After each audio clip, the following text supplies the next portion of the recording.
My most vivid memories as a student are of teachers that cared about me in ways that made me feel safe with them. I remember my grade 2 teacher making me feel like my voice was heard, and I remember my grade 4 teacher encouraging me to try my best and have a go. I remember my grade 7 teacher telling me I could do anything, and I remember my senior school art teacher reminding me amongst one of the multiple panic attacks that all I needed to do was breathe through it. If I could go back knowing the impact their words were going to have on me and thank them for their words of encouragement, their helping hand up, or the special part they played in my education, I would in a heartbeat.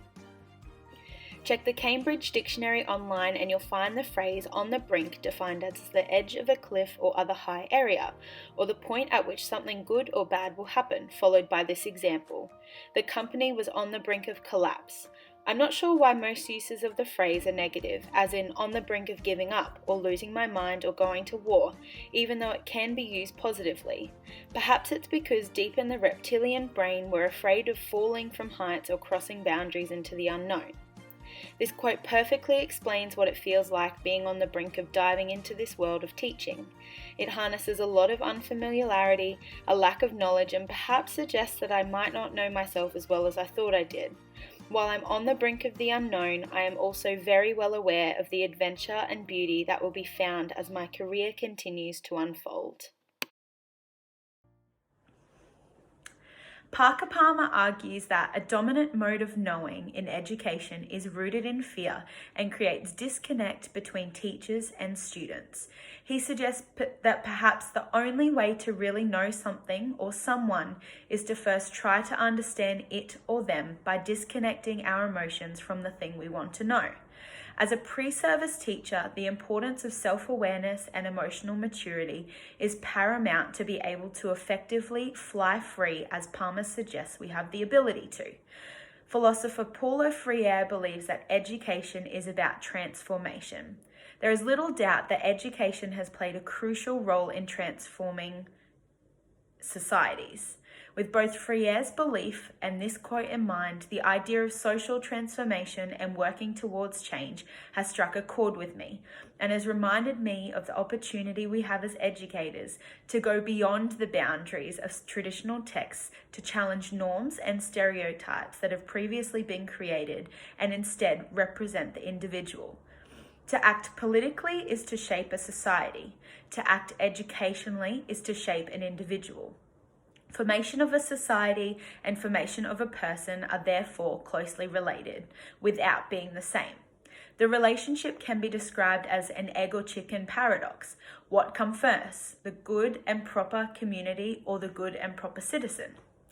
Central to my philosophy is the inclusivity and equity of every child. I am passionate about children with special needs and believe that they deserve to be given an inclusive and equitable education. Parker Palmer argues that every human being has a unique nature with potentials and limitations.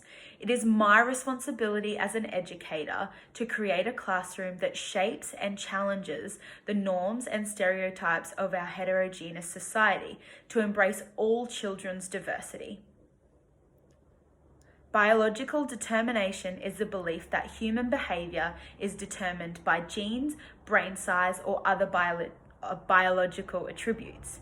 By creating a classroom, as previously mentioned, my goal is to challenge biological determinism and instead propose that each individual has the capability of post-structuralism, meaning that individuals have the ability to develop a sense of who they are while negotiating competing societal beliefs. Every child is on the brink of the great unknown, and while that sounds like a scary thought and we're always looking towards the next thing, I'm choosing to look at it from the perspective of Parker Palmer and embrace the adventure and beauty that awaits. My philosophy as a teacher has stemmed from a very deep belief and conviction that every individual is important. Every student deserves to feel safe at school. Every child deserves to be accepted at school. Every student deserves to be included, and every student deserves to have a voice. That is why my philosophy encompasses inclusivity, equity, and safety. Thank you.